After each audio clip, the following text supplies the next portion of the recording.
But here is our first topic. Neil Gaiman. You remember this? We covered this. Buttery, shitty, phallus man. Well, we were all kind of wondering during that, that show specifically, and when all this came out, like why nothing had happened, sort of down the legal route. Well, now it has. So Neil Gaiman has been hit with a rape and human trafficking suits. Oof. And also his wife, his soon-to-be divorced wife, is also named in the lawsuit as well. So it's more of a Rose and Fred West dealio. It's pretty mental, to be honest. Yeah. It's those are some serious charges. Yeah. Jesus Christ. And she's not messing around. So I think, if I remember rightly, without going back and looking at the previous allegations, it is the buttery, shitty dick woman. It's just so disgusting. And it's not funny. Like, it's not funny, obviously. But it is that one. No. And she's not messing around because she's filed this in like 3 states in the US based around where the wife resides, where her residence is, just to make sure that she's included in the lawsuit. Okay. Yeah, pretty full on, I think. So let's just take a look. So this dropped actually in the interim between this happening and you being on the show and stuff. Loads and loads and loads of companies have just like exited working with him now. Like, he's excommunicado before this came out. So it does seem like people could smell something was going to happen, But anyway, so after months of horrific allegations of sexual misconduct, the Sandman creator Neil Gaiman has been taken to court in a trio of states on allegations of rape, human trafficking, and more by a former New Zealand nanny of his and musician Amanda Palmer's son. So this is the quote. This claim arises out of defendant Neil Gaiman's sexual abuse of plaintiff and his wife, Amanda Palmer's role in procuring and presenting plaintiff to Gaiman for such abuse. So it's basically saying his ex-wife, hunted down a victim and was like, here, oh husband, here is the victim. Have your fun with her. Yeah, it's like a procuress, like how Ghislaine Maxwell behaved for Epstein. Exactly. Very, very similar. Very similar. So, and that's obviously states the rape and human trafficking complaint filed in federal court Monday in Wisconsin by Scarlett Pavlovich. Again, I could be wrong, but I think that is the one who the quote is quite, the quote is, I had to lick my own shit. So, buttery shit. Quote, Gaiman has a decades-long history of sexual misconduct consistent with the actions that will be described in the following paragraphs, the 28-page, 9-claim action ads, with vivid detail, including a sodomy rape of, quote, slave Pavlovich by Gaiman just 3 years ago.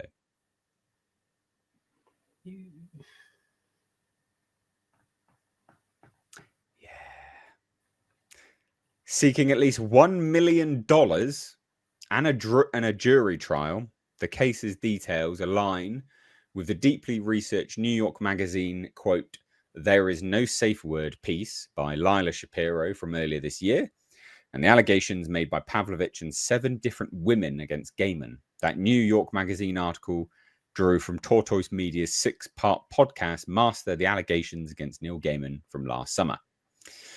So yeah, I think we covered this as well in a January 14 blog post after all the allegations came out. Gaiman wrote, as I reflect on my past and as I review everything that actually happened as opposed to what is being alleged, I don't accept that there was any abuse. To repeat, I've never engaged in a non-consensual sexual activity with anyone. Having said that, the no longer CAA rep Gaiman recently has been dropped by his UK agent.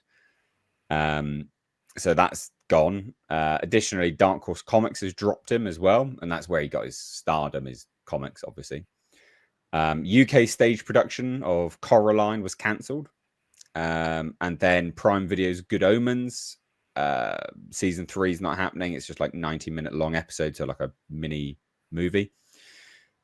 Disney has also paused production on a screen adaptation of the Graveyard Book. And then also Netflix has gone, yeah, we're not continuing with the Sandman after season 2 either. That's something which fans said could have just gone on for like 5 seasons. So they're really cutting it short. And it says this: Dresden Dolls co-founder Palmer, who separated from Gaiman during the pandemic and their son's lockdown in New Zealand, and said in November 2022 that the couple were divorcing after more than a decade of marriage. To that, Palmer posted this on her usually active Instagram page 3 weeks ago as the allegations against Good Omens showrunner intensified. As there are ongoing custody and divorce proceedings, I'm not able to offer public comment. Please understand that I'm first and foremost a parent. I ask for privacy at this time. But here's how she's kind of implicated. Well, I sort of said that anyway. But basically it says, along with a Midwestern state where American Gods author and TV series E.P. Gaiman has a home, filings were submitted in New York and Massachusetts by Pavlovich's attorney because, lawyer and Palmer as the defendant. Pavlovich and her attorneys claim that Palmer knew how vulnerable the plaintiff was mentally and economically, and essentially led her into the lines. Then, basically, like grooming is the implication. It says Palmer was sufficiently aware that Gaiman was likely to target Scarlett, that she warned Gaiman to stay away from Scarlett before she brought Scarlett to Gaiman's house as a babysitter. Yet Palmer never warned Scarlett of the known danger posed by Gaiman. Had Palmer warned Scarlett of the known danger posed by Gaiman, Scarlett would never have agreed to babysit Palmer's child at Gaiman's house. And so it says, upon information and belief, jurisdiction over Palmer is appropriate in either New York or Massachusetts, and Palmer may consent to jurisdiction in Wisconsin. Given the uncertainty regarding Palmer's state of residence, plaintiff is simultaneously filing action against Palmer in the United States District Courts for the Southern District of New York and District of Massachusetts, and will proceed against Palmer only in the district of her choosing. What do you think of all of this? Well, it seems like his life is absolutely imploding on every possible level, doesn't it?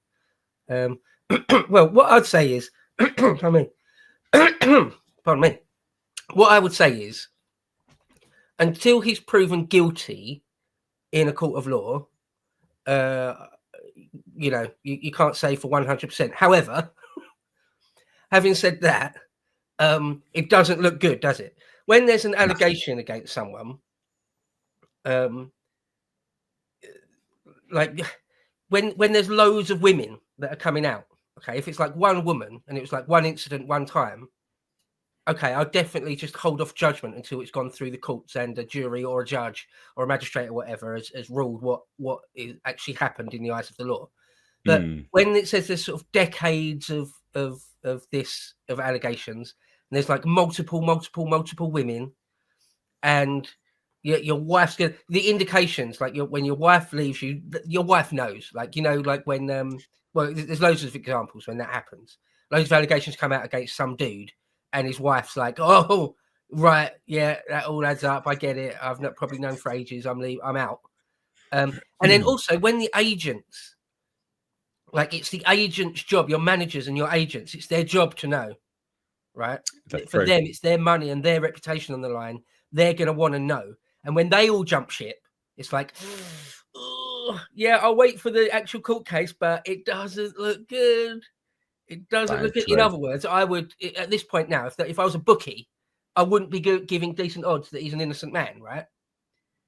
Or put another, if I had to put money on whether he gets found guilty of something or other, I would put money on that he would do. Yeah, it doesn't bode well for him. Yeah. And if it is true, you know, even if a fraction of it is true, then he's a piece of shit, and they should definitely be put in prison for quite a long time, right? Taking advantage of really young people because you're a rich and famous name. Mm. Yeah, it's just absolutely ridiculously bad. I don't know. I never know. I can never understand why really rich and famous people like do this. Haven't you got enough already? Like, if you're like really rich, couldn't you just, if you want to? I know it's not good, but if you want to, can't you buy an escort or something? Why do you have to abuse Yeah. some random babysitter? Right? That's what I never got about someone like Epstein or something. Why has it got to be some random nobody? Can't you just buy a prostitute if you're that? Uh, I think it's anyway, about control, isn't it? Really, I think it that's seemed the. like from when we did a segment on this the other day or a couple of weeks ago, or whatever. There was quotes about him talking about power and being a master and stuff. You keep talking. Keep Okay. holding on. Okay. He's got to go. He's got to go sort the doggo out. Yeah, we did a segment before, and there was quotes about him calling him master, and it was about power. I see the chat now. See the chat saying, yeah, it's about power. So it's like doubly effed up, in my opinion, anyway. Like sex crime, and then on top of that, weirdo power games. It's like, oh, I was going to call him a douchebag. That's not strong enough, is it? Douchebag isn't strong enough. If he's guilty, I don't want to, open ourselves up to any sort of libel. So I won't say for 100% sure because I wasn't there. I don't know, but it doesn't look good for him. I would have thought he's gonna have to pay for this. That was one question I had actually. Mm. Where it says seeking $1 million. It's like, wait, is it a criminal case or is it a civil case? Because if it's a civil criminal, case. you don't I think it's really a civil. Ask for $1 million if it's a criminal case, do you? It doesn't work like that. Well, it's a private. It'd be a civil case. It would have to be a civil case because it's a private filing, isn't it? So Right. yeah, it would have to be a civil case. I think like one of the things I said, because I made a video about this earlier. One of the things I said about this is that I think it's right for a company to be like, okay, let's hold fire on some stuff. There's a pretty bad PR. But when things start to go through the courts, I always think that companies it's in their best interest actually to say, we're pausing this temporarily to see what, and then we'll make a final decision on the outcome. Because I think it's probably going to become unequivocal that he's a piece of shit, right? But there's many people that have gone through this who have not done these things, right? And they've had their lives completely ruined just by allegations. And I feel like that obviously needs to stop. Like, I think that's disgusting. And I think it's, you instantly get tarred with this brush when any of these things happen. All these job opportunities completely fall by the wayside. They're completely gone. Because, the sort of publicity element is like, no, he's cancelled. We've cancelled this. We've cancelled that. We've cancelled this. Blah, blah, blah, blah, blah, blah. Rather than, we're just pausing this to see. Be proactive about it, I guess. Because it also protects the business. Their interest moving forward. Because if he's found to be, not him specifically, but anyone else, if they were found to be not guilty and it's all completely fine, then they can continue forward with, their sort of business dealings that obviously were lucrative at the time because they wouldn't have made them otherwise. That is the sort of the normal prudent thing you would think. Yeah. I mean, when allegations are so serious though, like human trafficking and rape, it's not like, it's not like shoplifting or something, is it? It's pretty bad. Yeah. But yeah, I mean, there definitely are loads of examples, aren't there? Ones off the top of my head.